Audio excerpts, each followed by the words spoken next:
Welcome to I Heart Geek.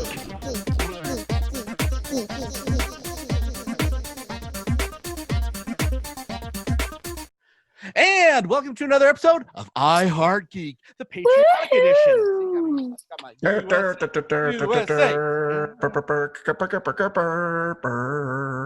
So this is coming out with the 4th of July, so we decided we were going to discuss American history through pop culture eyes. Yes, and don't worry on either side.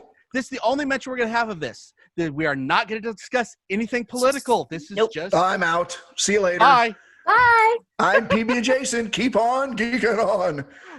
We do understand that we run the gambit for both sides of the political community that listen to our show and love it, and we've done a pretty good job about staying away from it. We're going to keep on geeking on that one. So if something offends you, I'm sorry. Go email Jason. He'd love to hear about it. Yes, please email me. Direct message him. Do it. It's a trap. It's a trap. So, yeah, I'm Dub, and I'm your producer and writer and stuff. And underneath me is my good friend, Miss Geeky Paige. How are you doing? What do you do? Good. What do I do? Other than show up late. Well, there is that. That would be a woman's. Yet. You're going to hear about this all episode. Well, we are a family-friendly show. I think we need to let the folks at home know that I texted you and said you guys can start without me, but you guys chose to wait for the lady. He decided to keep that information from the rest of the group.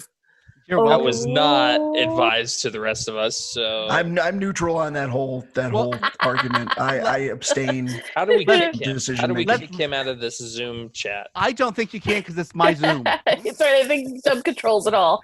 He has the power. Dub does that for a reason. We can mute him though, right? You can mute me from you, but our listeners will still hear me. So. I'll figure it out. And really, that's the important part of it all.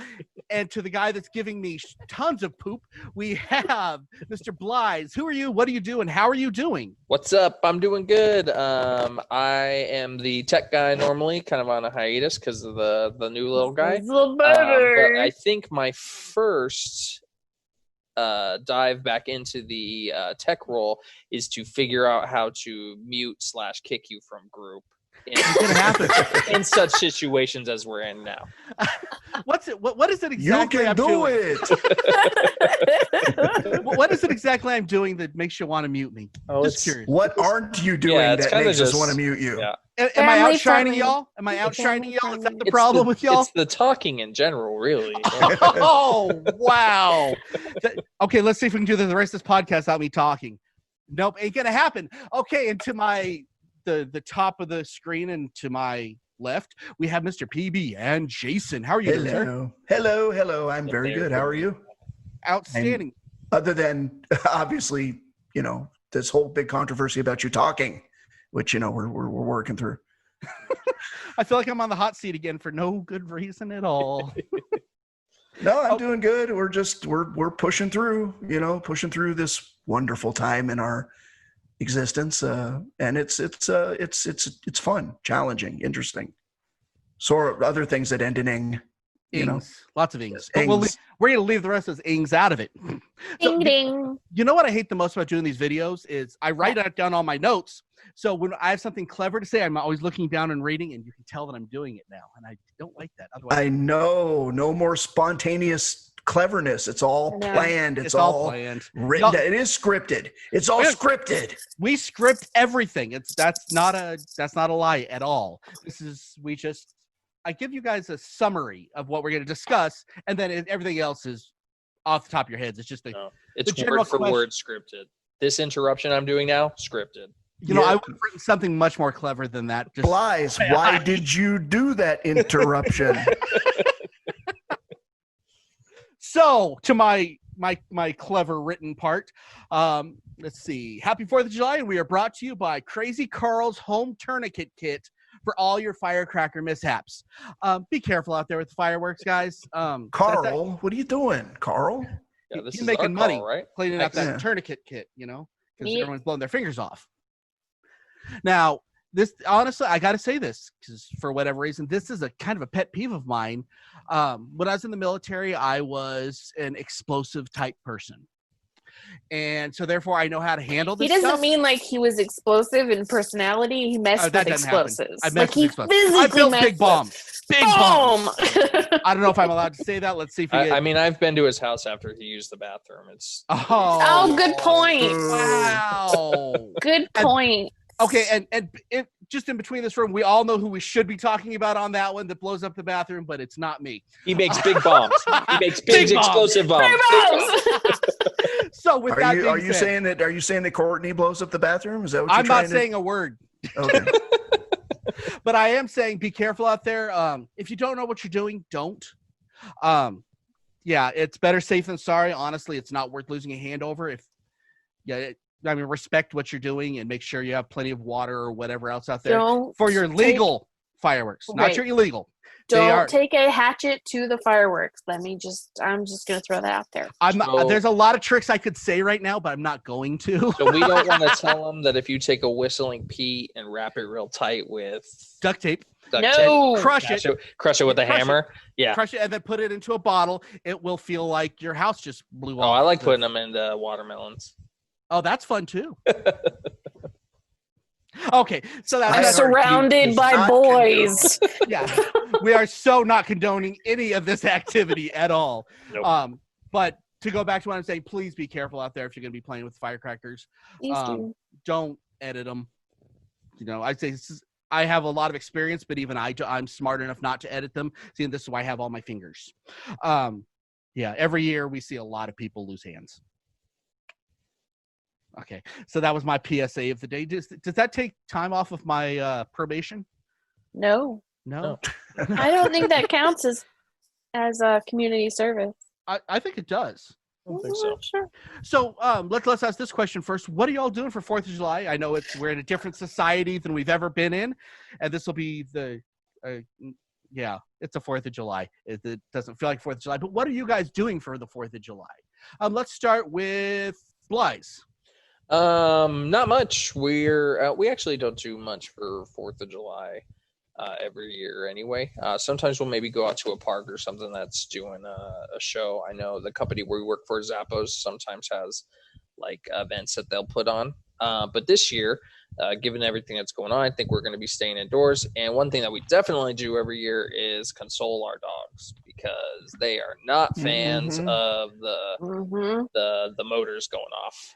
If you do go to your vet, they will give you sedatives for the 4th of July. Oh yeah, we have them. They don't work. That sucks. So you just give that to Tara then, right? Yeah, it works. Maybe to Ben this year.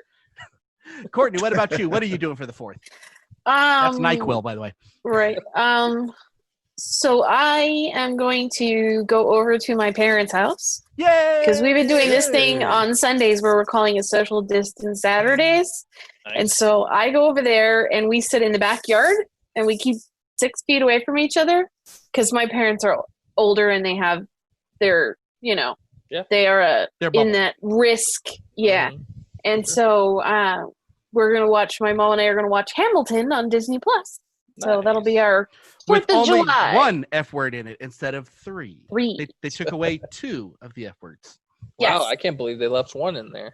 For Disney Plus, neither can I. But that's why they got a that's PG as much they can legally 13. do it. Yeah, because Disney wasn't going to let them get away with more than that. Well, you can have 1 F-bomb and still retain your PG rating, PG-13 rating. Anything over 1 F-bomb and it's an automatic R rating. Yep. Oh, okay. So our previous show is always rated R and our regular show is rated G. Yeah, the pre-show where I drop all the F-bombs ever. I mean, when she shows up. Oh. Zing, zing, really? Zing, zing. Okay, we are so done with this now. Okay. PB&Jason, what are you doing for the 4th year? So the unfortunate, thing in our society, we always used to go see a movie. And that's not going to happen this time. Because there are no movies to see. However, like a lot of people, we are going to do a Hamilton viewing on Disney Plus. Disney Plus better be ready because we're going to break that server if they're not. No doubt. And then this will be the second year that I'm going to pass on the fireworks thing. I used to be a bad person with the illegal fireworks and such. Not that you're admitting that. Yeah, not that I'm admitting that. I was with people in a certain area at a certain distance that may have set off some things that they shouldn't have. Fair enough. But then we had a mishap, and that mishap was enough to convince me that maybe this isn't something that should be done. Let's just say there was a number of fires that sprung up out of, well, I can't say out of nowhere, that we had to run and quickly put out before they became something bad. And we did, but it was enough of a mishap to where I am done with that for sure. Right. So no fireworks. We'll watch Hamilton, and then we'll eat some good food, and we'll go swimming, and we'll be outside, and we'll take my dog out there. She did that last year. I mean, it's either in the house, be scared, or be scared with us. And she kind of prefers to be scared with us. So we'll take care of her and pet her and all that, and she'll be fine. But yeah, just go outside, swim, fireworks going off overhead. And yeah, that's 4th of July this year. Nice. Yeah, unfortunately, most of the major fireworks have been canceled too, unfortunately. So right. There's not even any place to go. So I will be creating my own fireworks display for my family. My dad it's legal, all the legal stuff. I'm safe with it. I create a little display, and it lasts about an hour and a half. So we go swimming, we have barbecue, and just hang out with my family, my parents, my sister and her husband, and the dogs. There's a lot of dogs in my house. So yeah, it's fun. But the dogs actually are pretty good with the fireworks. So that's good. Right. I think I'd say firecrackers, because fireworks are what's illegal, I think. I don't know. Vernaculars, what are you now? So what is your guys' favorite 4th of July food? I mean, yes, we have the burgers and dogs. That's kind of the standard. But what do you guys like? My Dogs. family? No. Hot dogs. Okay, hot dogs. Thank you. Yeah. Just hot dogs, that's man. yours. What kind? Turkey, beef, Me? pork? Yeah. So no, I'm actually pretty. I don't eat hot dogs very often because I'm kind of picky about the kind of hot dogs I like, and I really only like 2 kinds. I like the ones that you grill on the grill, or the ones that you cook over a campfire. And that's fun. really the only time that I enjoy them. And 4th of July is kind of a time when we either do one or the other, cook them over the fire or cook them over the grill. And so, yeah, hot dogs are kind of part of the deal for 4th of July for me. Now, Courtney, pretending that you're not on your non-meat eating diet. Yeah. Let's take that out. What is your favorite 4th of July food? Well, yeah, I'm not saying what you're doing this year. I'm just saying. I don't know what I'm doing this year because I'm a vegetarian now. Sort of. I still eat fish. But they don't have any feelings. Something's in the way. Ooh, sorry. Prior to, I'm not vegetarian because it's like, I love meat. I'm trying to get healthy. That's what it is. So it's more of that. But before I was a vegetarian, my favorite that we would do is we would make bratwurst. Mm-hmm. We're from the Midwest. Yeah. So you bratwurst are good. you do the brats outside on the grill. Yeah. Boil I like them them first. I like them really almost burnt. Burnt. Yes.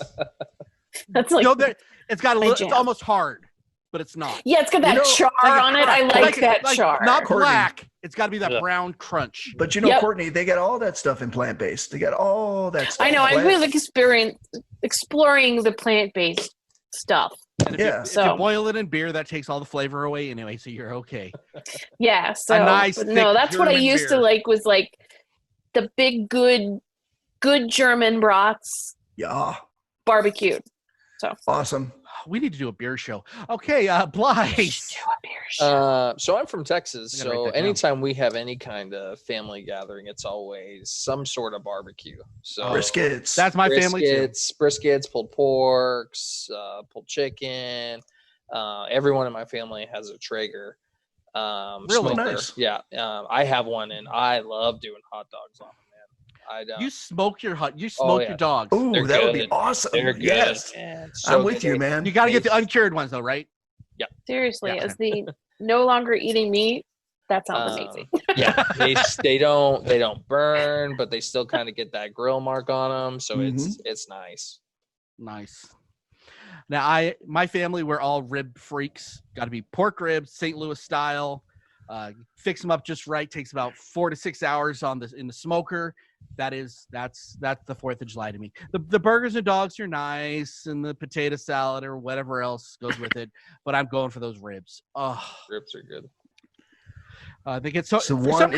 That's the one thing that so far I have been too intimidated to try and make myself. You know what Pork I ribs? made? I will teach Ribs, you, Jason. yeah. I will work with you on Pork that. ribs. That's my thing. You know that. Yeah. I made After ribs this all ends, yeah.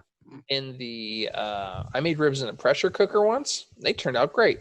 Oh, I've heard about that. Mhm. Yep, pressure cooker, and then you put them in the broiler to get them that because they don't come out crisp because you cook them at the pressure. But Right. put them in the Who broiler likes for a crisp few minutes. ribs? Ew. Oh, just a little bit. Yeah, char. He's Yeah, talking about come a surface Well, char. you just got done talking about for like 10 minutes with your bratwurst. On the yeah, a little a bit of dog brown. is different. A little bit of brown, a different. little bit of crunch. A little bit of crunch. That means you didn't get it off the fire in time, and that's your fault. Get out of here. Wow! Now that we're done, insulting each other's barbecue skills. What's your favorite 4th of July memory? Just growing up or any time? Everyone usually has the one. I'm going to start with mine first because I always go last, but I'm going to do mine first. And that was when I got back from the military. My dad was always the firework guy. We get to light the sparklers, and that's about it. And then my first year when I got back from the military, my dad literally made kind of show of it. He grabs the lighter, clicks it, turns it off. He goes, "This is yours now." And that's one of those just great memories for me. That I was like, wow.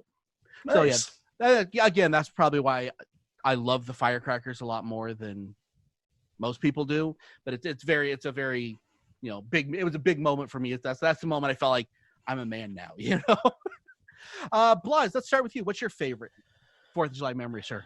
Releasing this podcast. When we release it on July 4th of this year, it'll be a fun memory. I don't know. It's not going to be on the 4th. I don't know. I've gone and done stuff and watched fireworks shows and things like that. I guess if I have one memory that stands out, it was a kid and we went and bought, me and my parents went and bought a bunch of like the Safe and Sane fireworks at one of those little booths you see everywhere. Mm-hmm. And we bought one of those ones that you're supposed to like hammer it in a piece of wood and then it spins. Yeah. So we did that, but we didn't hammer it in enough. So when it started spinning, like it went crazy and it became a flaming ninja star. Exactly. Yeah. So that was fun. And that's probably my most like deepest memory I have for July. Fair enough. Courtney? Mine's pretty tame, actually. Now I'm thinking about it.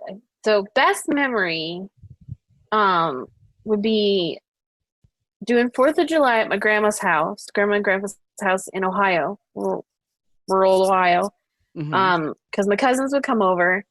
But we would get those little snakes. Did you guys know? Oh, yeah, the little pills, and then they turn into something like that long? Yeah, the little pill, and then you light it, and it kind of snakes out with the ash. Yep. And my favorite memory of that is we lit them in the backyard on the patio, and they ended up burning black dots all over the patio. And my grandpa came out hell like that. My grandpa, and he was a cowboy, came out the house and said, "I told you guys to put those snakes on the front porch, not the back porch." Did you just edit that? I feel like there's an edit there. No, he never cursed. Oh, okay. Never cursed. Nice. Yep. But but the funny thing is, I think it was the most he ever said in one sitting because he didn't talk all that much either. Nice. But apparently we scarred the patio up enough. Y'all don't know how much of a pain that is cleaning that up. It is. I do. I've done that a fair amount of times myself. I know how hard cleaning that up is. He was not happy with us at all. I can imagine. PB, what's yours, sir?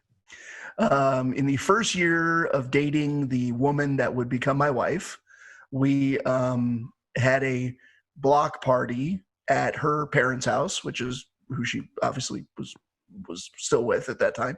And that was like the first real legitimate, honest to goodness block party that I had been to, where the block came out and there were almost like we were together, but there were also your individual little stations that were going on here and there. And it was awesome. And I was like, wow, this is really cool. This is almost like, going to a little mini festival or something. And my wife's parents had a neighbor named Pepe, and Pepe was making chicken on his grill. And I meandered over there, beer in hand, and I'm like, hey, Pepe, what you doing? And he's like, oh, here, have a piece of my chicken. And he handed me chicken thigh, which is my favorite cut from the chicken. It was the most amazing piece of barbecue chicken I ever had in my life. The excitement is amazing on this. No, you don't understand. There's chicken all over the world, and then there's Pepe's chicken. I'm literally getting hungry as we talk about this episode. And honestly, so huge right now. Honestly, the quest to find chicken as good as Pepe's chicken has been something that I've kind of like on and off. Whenever I come around barbecue chicken, I always wonder, is this going to be Pepe's chicken? Maybe it's time. And it never is. 20 something years later, I have never ever found Pepe's chicken. And so that's my memory. Okay, so let's jump into kind of the topic at hand. I know we're kind of dancing around the 4th of July thing a lot, but we're going to be talking with the American history type. It's not fictional or not. American history movies. What makes a good American history movie? When I leave, I want to feel, super patriotic and inspired and like, ooh, USA. That to me is the feeling you get when you watch an American history movie that is great. I know some people don't like that. Some people would rather, gloom and doom or whatever, or just, wow, I'm really thought-provoked, or I need to research this more. What do you guys think makes a great American history type movie? Let's start with you, Jason, since we never do that. Oh, I'm shocked and stunned and unprepared. No, I'm prepared. Because I wrote it for you. Yeah. Well, Dub, No. I take no credit for this. No, it's kind of interesting because I don't know. It's kind of the genre I watch the least, to be honest. But when I see a movie that's going to feature American history, you get some people that would say, I want accuracy. And then you have some people that would say, well, it's fine when it's sort of romanticized or whatever. And I'm kind of like, I'm cool with both, to be honest. I mean, yeah, it's nice to see something that's historically accurate, but I don't know, when you're watching a movie, I don't think there's any problem with the romanticizing part, because you could always go watch a documentary, which is mostly supposed to be more, more accurate presentation of facts. And a movie is a movie. A movie is a romanticized remembrance of events. So I guess I don't even know if I answered the question. No, it's just I like movies, and I'm actually cool when they play around a little bit with the excitement factor, to make the history seem a little more interesting, I guess. Mm-hmm. Because like I said, if I want accurate, there's lots of places to go and get accurate. Fair enough. Blythe, what about you, sir? I think I'm on the other end of that. I like movies that are more historically accurate. I mean, so here's the thing. I'm not a history major, nor do I claim to be like a huge history buff. So I could watch a movie and I feel like it's more historically accurate than it actually is, but it might not be. I'm more of I think for me, if it's more boring, it feels more historically accurate. Oh, that's horrible. Oh, that's hard. But that's just true. That's probably true. No, that's the whole thing. You're not over dramatizing something that happened and making it out to be bigger than it was, because for the most part, a lot of things in history in general take place over a long span of time. Mhm. So it's not just battle after battle after battle after battle after. It's over the course of many years in some cases. So there's a lot of downtime in that whole thing. So I think for me, yeah, like I said, the more boring, the better for my history movies. Well, technically, You really are like the curmudgeon champion now, man. I'm so proud of you. That's what I do. I got to say this though. I mean, but then you look at the other side of it. A TV show that was actually longer than the war that it was based on. MASH. That's MASH. And that really did. Yes, it had the events, but it showed you the day to day, which would, I guess, feel more accurate because that there's a million of those days for every one day of the big battle. That's the part they always get right in the movies. They just don't get the MASH part of it right. No, they don't get you the day to day. And I think it's got to have both. But I say the feeling, as long as they have that at the end, that big correct moment that makes me just jump out of my skin, yes, then I'm pretty okay with either. What about you, Courtney?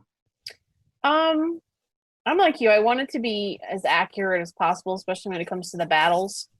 I mean, the moment. I don't want to say the battle, but the moment. And I mean, like I will happily accept little anachronisms here and there, but if it's like in Pearl Harbor, where the Japanese are buzzing places that they never even were, that's a bit much for me. That's just a bad movie. That's the problem with that one. Yeah, Thank you, Michael Bay. Right. Thanks for screwing up history, but it's cool. But yeah, so I mean, I like that kind of stuff, but I also like the stuff like Independence Day for my 4th of July ish, and it's like an alternative. No, we're not talking about the first one. It's like an alternative American history. I kind of dig that too, but like when it comes to like American history movies, I like that. I also like to learn something. Too. So like case in point, like National Treasure. Those are technically American history movies because he's talking all about good. Yeah, he's talking all about it, and you learn something because the facts that they drop in as they go on this treasure hunt in both of them, those are true. Yeah. Like those are real American facts that that's kind of what I dig. Yeah. I think we're our mindset right now too is heavily into more of like the war genre. And I think this will be a little bit we'll talk a little bit more on this later, especially when we get to our top fives, but not much war stuff on there, honestly. Yeah, that's what I was about to say is there's a lot of stuff on our list that are American history. But it doesn't have to do with war. It could be just moments in American history that were big. I think one of yours, Dub, right, is Miracle. Yes, it is. Yeah, for the USA hockey team. And those are the types of movies, too. One of mine's Remember the Titans, and we'll dive deep into it. But it's just those kinds of things that kind of change the course of our country. Those are a lot of fun to watch. And those are sometimes the most historically accurate movies. So, like mine is more focused on like the people who did amazing things. So what are your feelings? What feeling do you want to walk away from when you watch an American history? Let's forget about the accuracies, inaccuracies, whatever. What feeling do you want to walk away from? Do you want to be just, you want to, I need to research this more? Do you want to feel like USA? Do you want to feel like, why'd we do that? I mean, what do you want to feel like with a movie you love about American history? What feeling do you want to walk away from?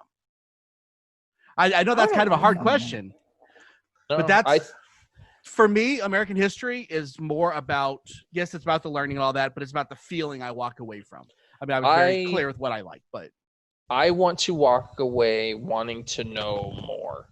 So I want this movie to show me this significant moment in American history of probably more often than not, a more broader story to be told. And I want to go home and look up maybe a book that I can read that really gives you more of a picture of what happened, or like PB&Jason said, a documentary that dives more deep into the details. That's what I like out of like an American history or any type of history movie for that matter. Nice. Courtney? Yeah, I'm kind of the same thing. I like to learn about, because I always look at American history because we're a relatively young country by comparison. 200. We've only been years. Yeah, we've only been around that, like, that's less than like an eighth of some countries' history. I like to learn about what we did to get where we are now. Mm-hmm. And I think that is, that example is really important. I think that staying off the soapbox as much as I can, but that's something that we really are missing is we need to learn where we came from to get to where we're going. It's so important. You don't forget about the horrible stuff, the good stuff. It's all part of the package. Well, and you can look at the horrible stuff and learn from it and go, okay, well, we're not going to do that anymore. Mm-hmm. We'll do it this way instead. Oh, we came out of that? That's awesome. Yeah. We can look at the good stuff and go, okay, well, this was really cool that we did, and we can maybe apply it now. So, I mean, there's always something to learn, and that's why these stories that's are so what important. I like. That's what I like to take away from them. Yeah, these American history stories are so important for that. Jason, what about you, bud? I like to be surprised by something that, especially, if it's something where I've already kind of learned the American history version of it through school or whatever. I love absolutely going, holy cow, I did not expect that. Good or bad, to be honest, in a history presentation. So quite frankly, something that is takes you off guard, surprises you, shocks you, horrifies you, or fills you with pride. That you didn't know about, that or I didn't know about, and then is presented in the film is a great feeling for me. Let me give an example of that, which is this isn't on anybody's list, so I can say it. American Gods. It is completely fictionalized, has a lot of surprising historical facts and stories that you never hear about. And I think that's kind of where you're looking at that, because I watch American Gods, I'm like, and it's verifiable, all the stuff they throw up, and I'm like, wow, both good and bad. I'll put that same type of idea onto the newest Watchmen that HBO put out a little while back. Some really interesting historical surprises that I did not know anything about in that series, which were very enlightening and eye-opening for sure. Yeah. Okay. You should see that series. I'm planning on it. I got the HBO Max. It's late. It's 30 years after, so it's cool. I guess Watchmen is so perfect as a book. I'm just like, well, it's not a redo. I understand that. I'll get around to it, I promise. Right. Okay, so let's move on to our listener feedback.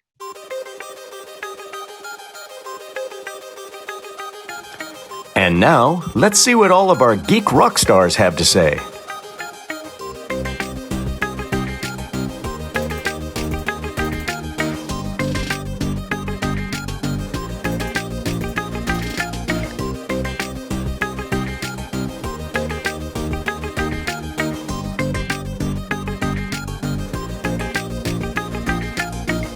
And Courtney, what do you have for our listener feedback today? So what we asked is, what is your favorite American history film and why? So our good buddy Tyler Romaine said Glory, which I agree with. It is just a moving story that has always been a favorite of mine.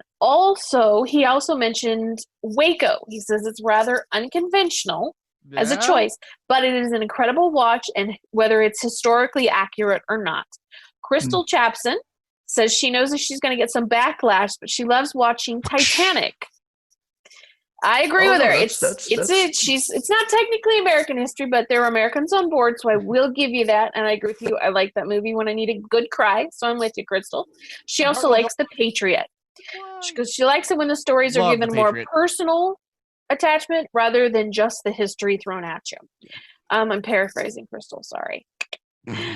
John from California. Gettysburg is a really good one. Saw it in the theater as a kid. It even had an intermission because it was so long. I agree. Gettysburg is amazing, and it's really very historically accurate. The voice of the show, God, says 1776. Good call. Almost made my top 5. Kind of stuck with him due to its story, its song, and its sense of humor. Our friend Dino from the podcast says Force 10 from Navarone, Harrison That's Ford, a good one. Robert Shaw, Carl Weathers, and Richard Keel. Need I say more? John Myers says Tombstone. I'm a West Coaster, so I'm big into Westerns. And John, you'll find out if you listen to us, everybody loves Tombstone on the podcast. So you're in good company, buddy. And then Heather Rourke says shaking his head over there. Now, we had a graphic up, as you know, with a bunch of them on there. So Heather's calling back to the graphic, said that she'd seen all of them of Felicity, but her absolute favorites are 1776, John Adams, which is an amazing miniseries, you guys, and Johnny Tremaine. She says she loves American colonial history. Outstanding. And that's all we've got. So thanks, Awesome. guys. We appreciate your feedback. Yeah, thank you. And Awesome. again, if you don't say why, you don't get mentioned, as a few of you may have learned today. Just a little side note, and a lot of people thought that I was only talking about the graphic that I put up. I put a lot of graphics up when I do the questions so you get kind of an example of what I'm talking about. It's never meant to be part of that, just for future going forward. I didn't realize there was a lot more than one person that thought that. So that's, that was my mistake, but I'm just trying to clarify. And thank you guys for doing your writing back in. I miss these. It makes me feel more connected with our audience. We love listener feedback. And if you didn't get anything ahead of time and you're watching this on YouTube, throw them down in the comments so that we can see what you guys think. Yep, either on YouTube or you can go back on the Facebook page if you're one of our listener types. Yeah. So let's move on to the main event.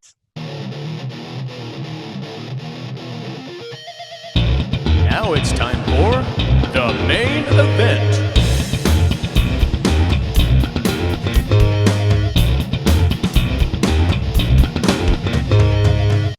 Okay, for today's main event, we are discussing our top 5 American history, real or fiction movies. I think we only got movies, didn't we? Yeah, we just movies. Yeah, movies. I said in all of entertainment, but I just everyone gravitated towards history or towards movies, because honestly, it's with the exception of like MASH and like you guys are saying, The Watchmen, it's kind of hard to find history TV shows that are entertaining for that. Yeah, if I would have done TV shows, it would have been my number 5 is MASH. My number 4 is MASH. My number 3 I think we got the is picture. MASH. Number 2 is potato. And number 1 is tied with MASH and MASH. MASH and potatoes. Yes, exactly. Okay, so my number 5, and these changed a lot, but my number 5 went to Tombstone. Just like our listener feedback. I love that movie. Is it historically accurate? Probably not. Who cares? The big events are right. The day-to-day is not. It's a perfect example of what I was talking about. Yeah. It's entertaining, and honestly, you want to learn more about everything that went down when you watch that. Yes, it's not Stars and Stripes, Wave the Flag, but to me, that is as big a part of American history as anything else. Plus, anytime is it Billy Bob Thornton that got slapped around in that movie? Yes, that makes you happy. Yeah. Anytime Billy Bob Thornton gets slapped around, I'm very happy. You gonna skin that smoke? Johnny wagon? Tyler, Fat Cat. So good. Okay, so Courtney, what is your number 5? Hamilton. I haven't seen it yet. By the time this airs, By the time this is out, it'll be out. No, No, it'll be out Tuesday. This comes out. So. Okay, well, I've seen the Broadway show, so that counts. Ooh, snob. Okay. Yeah, but I saw it here at the Smith Center. So yeah, So Hamilton. Tell me the appeal of this. I mean, this is like people that have never seen it love this. What is the appeal? It's like AC/DC doing rap. I get that, but it's like and it's a topic you would never expect to be a Broadway musical or to enjoy, but because it's about the life of Alexander Hamilton, our first Treasury Secretary. Woo, that's so exciting. Does it show Aaron Burr? Aaron Burr's in it. it's their relationship throughout. I mean, it's from the start of the Revolutionary War, basically, up to when he is, spoiler alert, shot by Aaron Burr in a duel. And it's only 200 years of spoilers, so it's okay. Right, like spoiler alert. If you don't know that, go read a book. Oh, go read a history book, please. But it's the music of today as well, which it's so historically accurate that it is now being used in Wikipedia schools. No, it's being used in schools as part of civics lessons because it talks about how he had the first scandal. It talks about how he created the Treasury system, how he created the Federal Reserve. I mean, it's just fun music, but there's also his interactions with the other characters in historical figures. George Washington is in there. Thomas Jefferson. Yeah, Jefferson is basically his rival.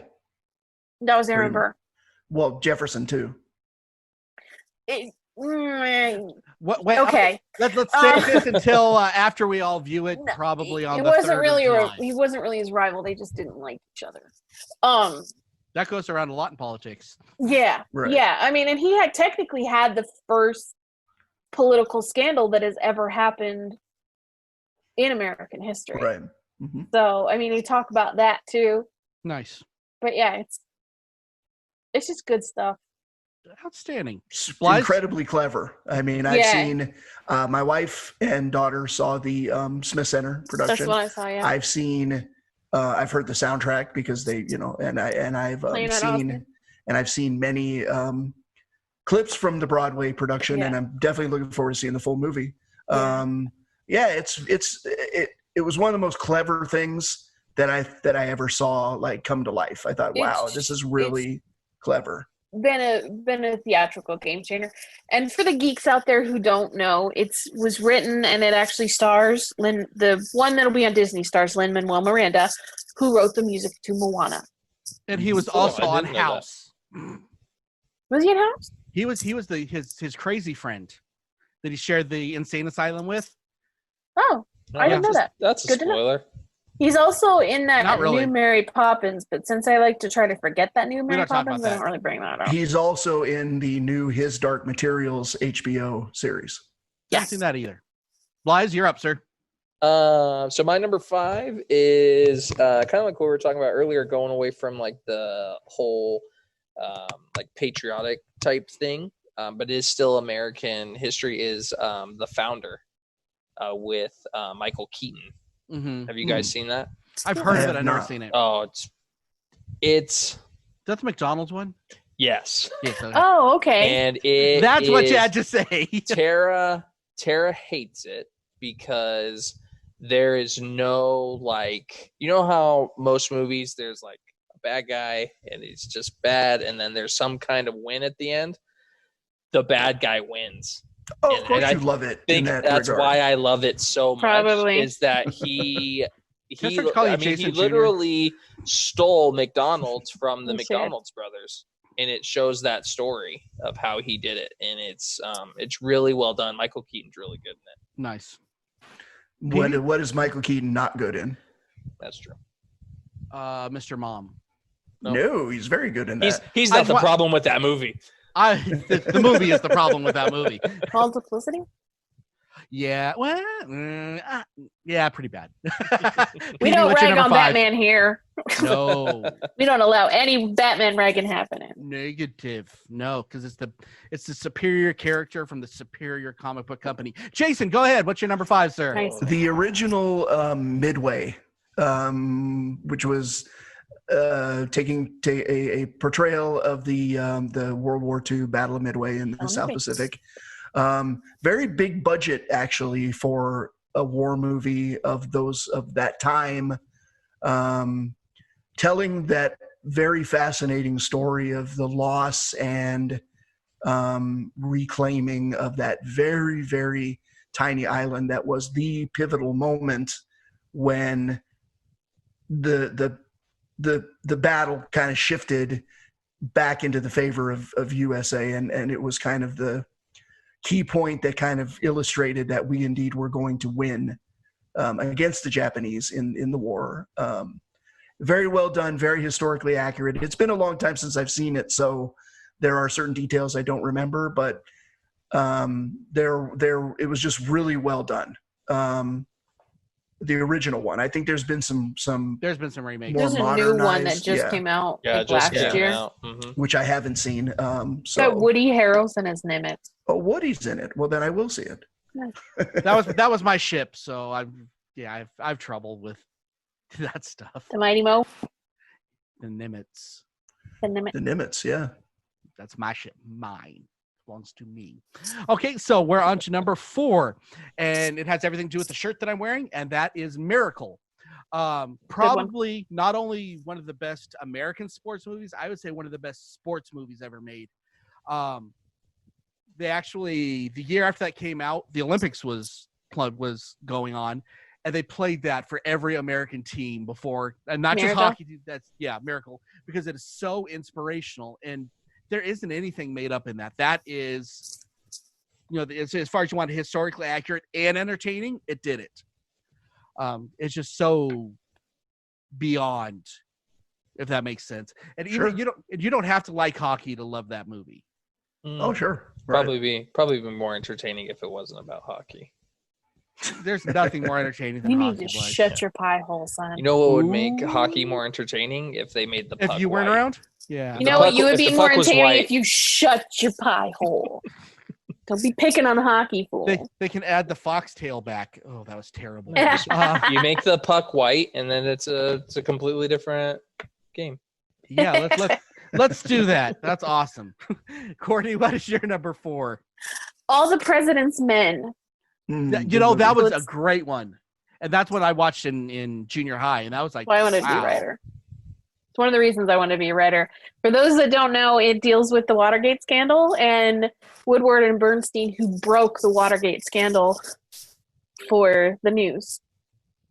And isn't it interesting that the Watergate scandal of that time, which was such a scandal, almost looks like a rated G scandal compared to what goes on today?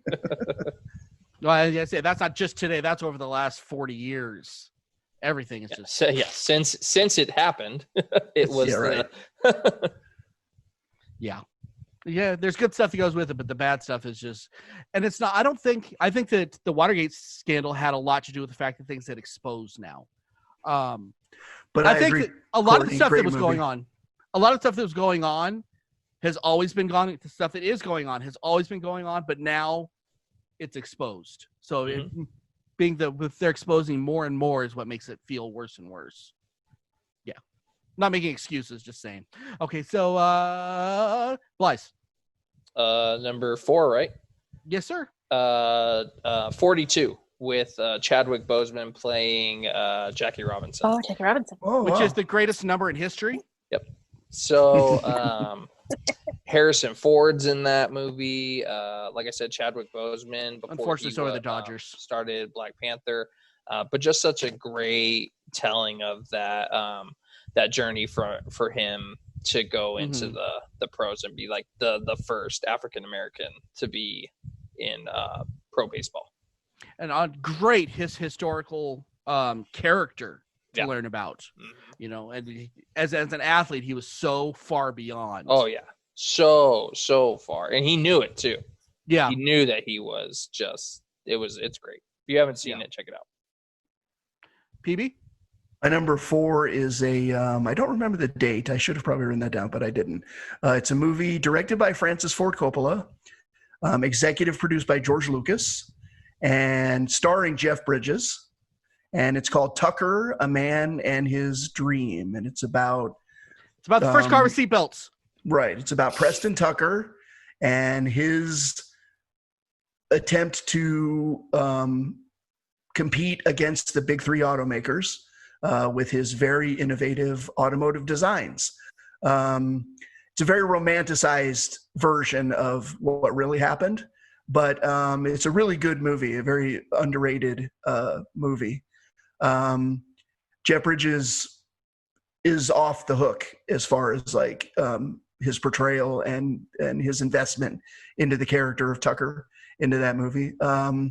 Well worth the watch. You get to see, it's a hooray for the underdog movie for sure. That's all I can say is it's you cheer for the little guy. Yeah. In this and there are 49 Tuckers that still exist. 49. Yep. Each one is numbered. Mhm. Jay Leno has 3, and there nice. is one in the Smithsonian. Excellent. Yeah. You know what that reminds me of, PB&Jason? I don't know if you've seen it, but A Flash of Genius. Have you seen that one? I have not. It's about the guy who invented he didn't invent the windshield wiper, but he invented the mechanism that put it on like a timer. Oh, really? Yeah, and I think it was Ford. Ford stole it from him. Ford has a habit of doing that. Yeah, and it's hit that whole story about it's Greg Kiner, Lauren Graham.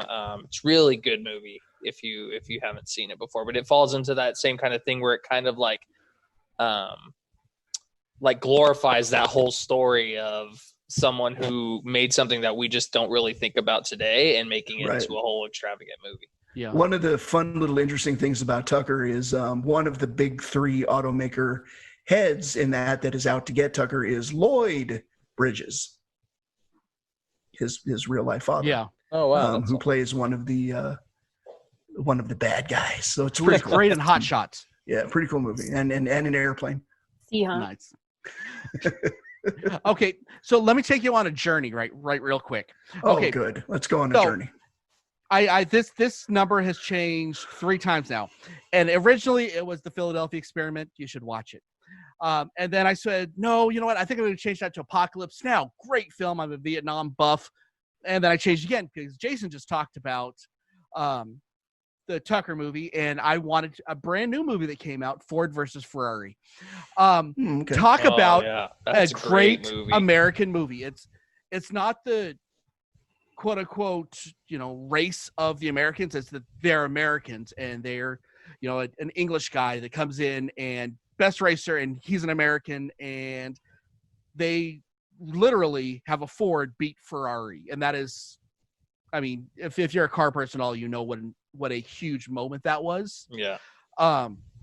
Just a really surprisingly good movie. I usually don't like to do movies this new on these, but that movie I think deserves a spot on this list.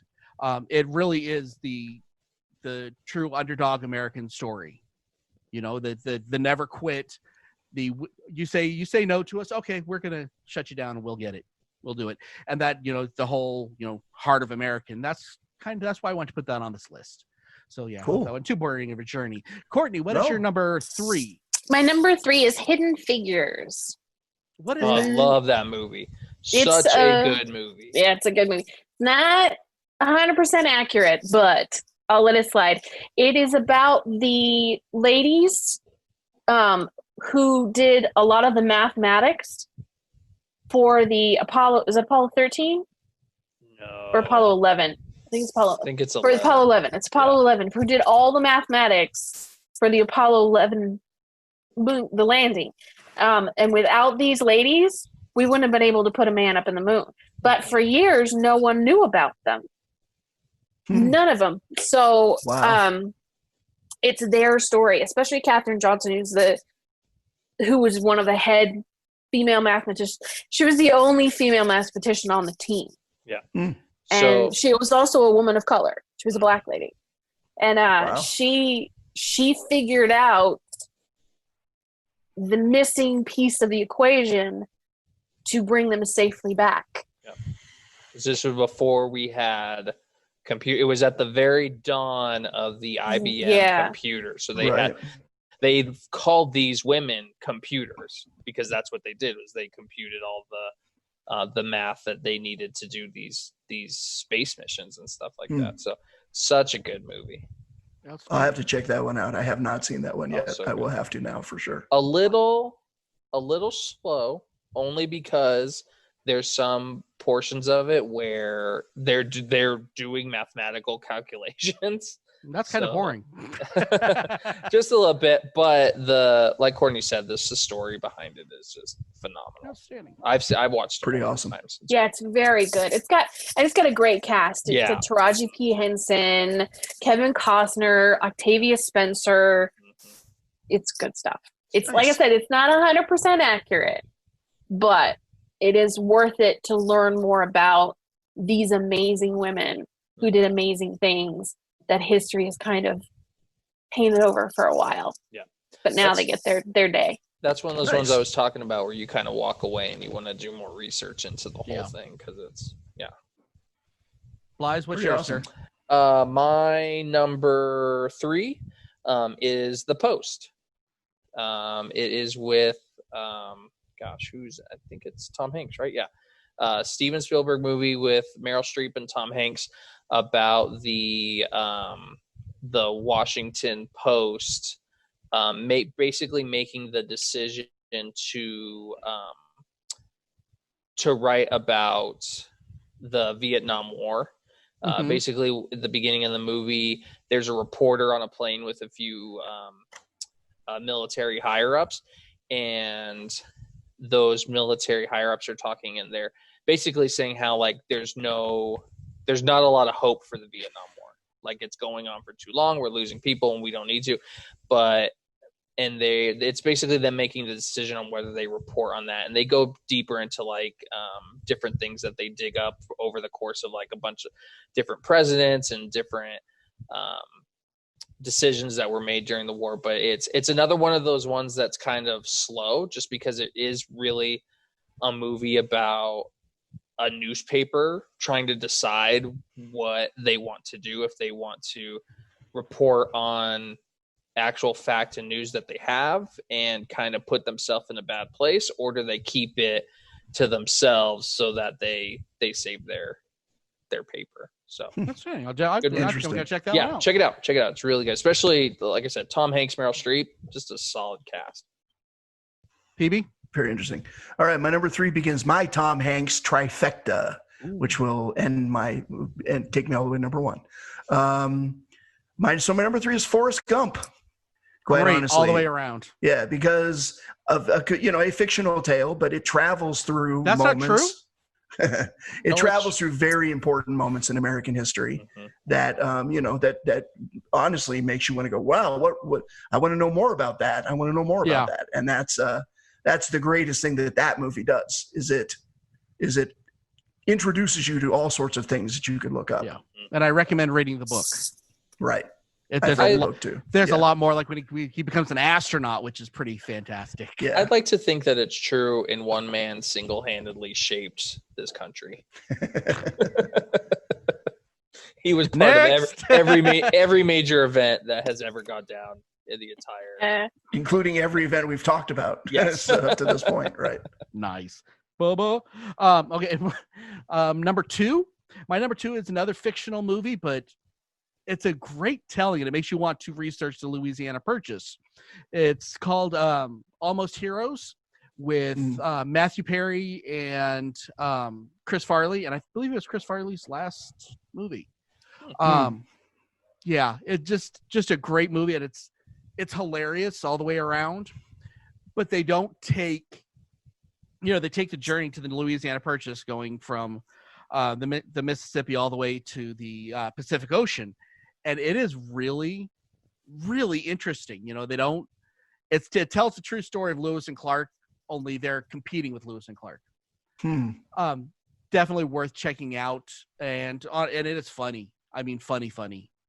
Who else is in that? Howard Levy's also in it, who is brilliant in everything. Cool. The guy from Best in Show and all that. Okay, so Courtney, what is your number 2? The Aviator, starring Leonardo DiCaprio. It's it's a portion of Howard Hughes's life. The bad portion, unfortunately. No, because they don't deal with him buying the Silver Slipper and hanging out. It only spans like from the 30s to when he flew the Spruce Goose. Oh, so right after that's when he started going. That's when he really started to spiral out. But it takes place the 20s, because it starts with he's filming Hell's Angels, and then through to when he actually the maiden voyage of the Hercules, or what's known as the Spruce Goose. Outstanding. Okay, Blythe. My number 2 is definitely 100% historically accurate, and that is Abraham Lincoln, Vampire Hunter. The book, not the movie. The movie's terrible. Because the movie is not good. Terrible. The book is fantastic. Yes, the book is awesome. The way it's written is so good. I love that they took the gray and like dark areas of Abraham Lincoln's life that not a lot of people know about, and they just filled it with him with being exactly what happened. With what happened. Exactly. It's like the way they integrate the story with like the actual history, like American history in there, it's almost believable because it like lines up. And I have a term for it. I love that about it. I have a term for it. Ridiculously realistic. Yes, that's a great way to describe it. I haven't read his other one, the Pride, Prejudice, and Zombies. Pride, Prejudice, and Zombies, right? Ooh, yay! There's Loki. that little guy Hi, again. Loki. No, Baby. that's Chapman. Oh, is that yours? Oh, they all little dogs sound the same to me. But our Okay. people aren't going to hear that, so it's all good. My number 2 in the Tom Hanks trifecta is Saving Private Ryan, which is a fictional story, but it does Feel real. show the Normandy D-Day landing from a perspective, a horrifying perspective, of course, and it does travel through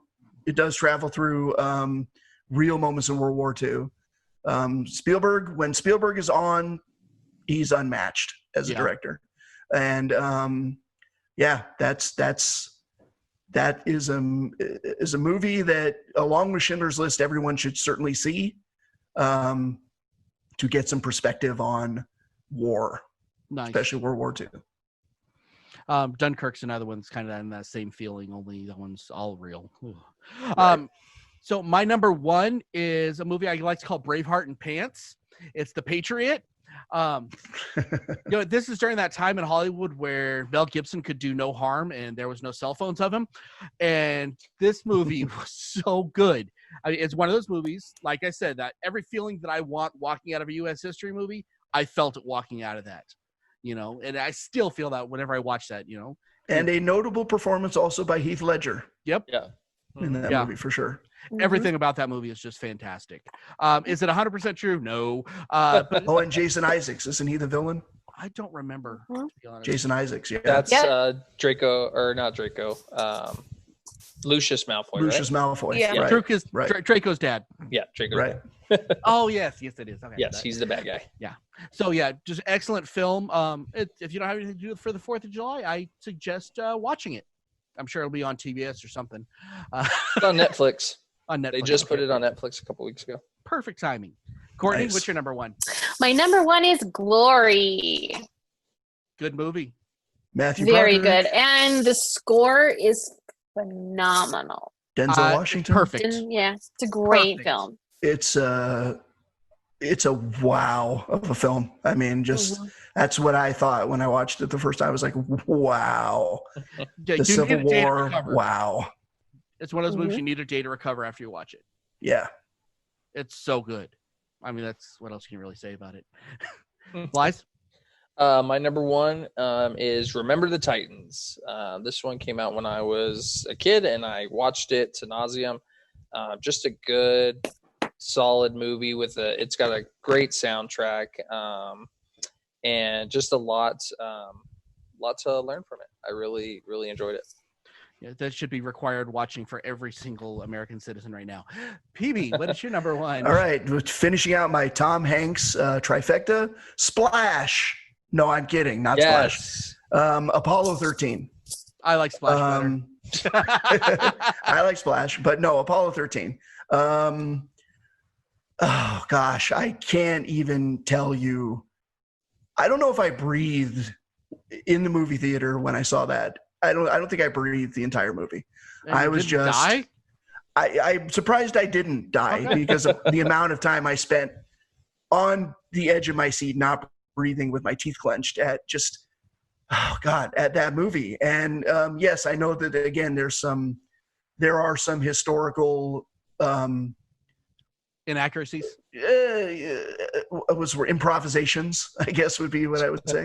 Fair enough. But it's the whole Apollo era for me, considering that they had such limited. We've always said that this little cell phone that I'm holding up has more power in it than any of the Apollo rockets, and more computing technology. And the fact that they so many times got to the moon and back is just blows my mind. And Apollo 13. Thanks to the ladies from Hidden Figures. Yeah, thanks to the ladies from Hidden Figures. Exactly.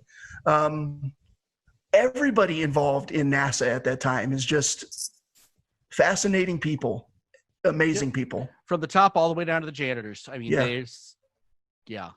And I think that there'll be more stories that are going to be coming out over the next probably 10 years of just everybody involved in that hasn't gotten credit, and everybody deserves so much credit on that. Which are some of the best stories. Some of these stories that are coming out, like just to piggyback off of Courtney's Hidden Figures movie again, like some of the people who did that made these things happen that we kind of take for granted. When their stories come out and they're portrayed, they're great. Yep, agreed. Outstanding. Okay, and that's a show, kids. Happy 4th of July. Stay safe. Do not lose an appendage, please, please, please. If you do, send in video because I want to see. Because I'm just sick. Send it. I'll give you Dub's address. You can send the appendage to him. Ooh, nice. So watch the video till the end. It tells you everywhere to get a hold of us. Please comment on the videos, share it with a friend, because it's the market has gotten incredibly crowded with everyone staying home. So if you enjoy us, share it. Just saying. Appreciate it. Okay, and for everybody else, I'm Dub. I'm Blyze. Okay. Courtney. I'm Miss Geeky Page. I am PB&Jason. And I'll just say, keep on geeking on.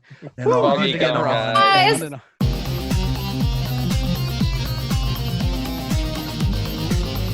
You have been listening to the latest episode of the iHeart Geek Show.